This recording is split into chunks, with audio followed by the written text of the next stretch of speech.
Welcome to the podcasting module.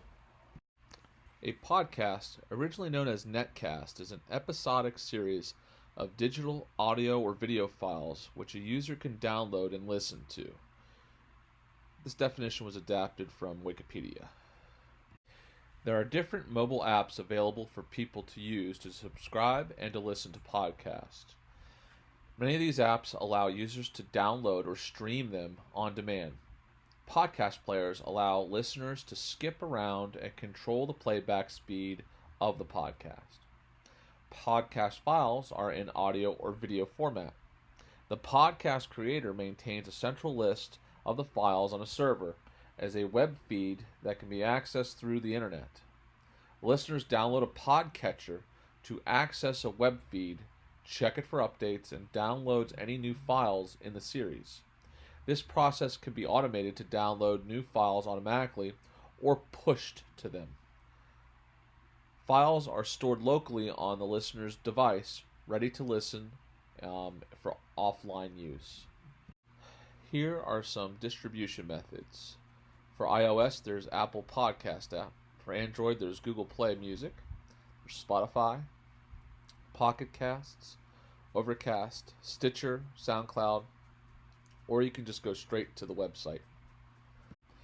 According to Edison Research, most popular places to listen to podcasts are home, followed by car, then while walking, or even at work.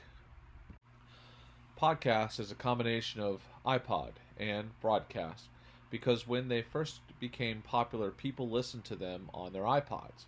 Apple had nothing to do with it. They just got lucky with free advertising. Obviously now iPods are obsolete, but the term stuck. It was originally created by Adam Curry and Dave Weiner in 2004. The term podcast first said in The Guardian in 2004. 2005, George W. Bush delivered his weekly addresses via podcast. In 2015, Barack Obama visited Mark Marone's WTF podcast. By 2016, 57 million Americans listened to podcasts. And by 2019, over 165 million Americans listen at least monthly to podcasts. There are many ways educators can use podcasts in an educational context. They can use it to deliver materials. They can use it for enrichment purposes, to explain new topics, to provide an additional exposure or use for reteaching.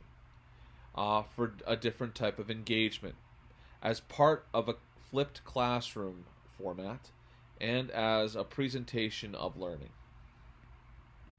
Some podcasts for student resources. There's ListenWise, which allows teachers to search by subject, current event, and topic. There's Tumble, for stories about science discoveries, questions are asked, scientists are interviewed, and it's available on iTunes, Stitcher, and Google Play Music. There's The Show About Science. It's hosted by a second grader. Shabam, a blend of fiction and science with a storyline. Season 1, kids get separated from parents during a zombie apocalypse. Discover science while trying to reunite with their parents. Brains On is engaging topics like what makes gross things gross, and do dogs know their dogs. Classics for kids. Learn about composers. Lesson plans are also included. Book club for kids. Choose from a variety of books. You can listen to students discuss the books as part of a book club. Many choices including Counting by Sevens, Crenshaw, I Lived on Butterfly Hill, James and the Giant Peach, One Crazy Summer, Wonder, and A Wrinkle in Time. And finally, Science Update. Insect and spiders. Why mosquitoes smell you better at night. Other topics, the brain, space exploration, and etc.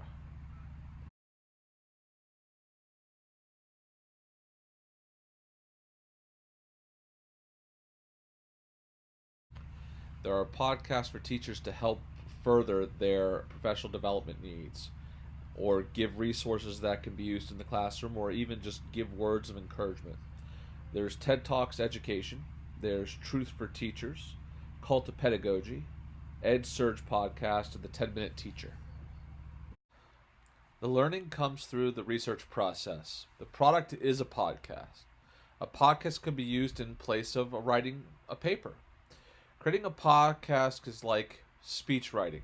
You have to know your audience. You should have a beginning, middle, and end. The process for student created podcasts should be research, talking points in a script, and revise and edit the podcast. When creating a podcast, some things to consider. Having a good microphone will improve the sound. Location.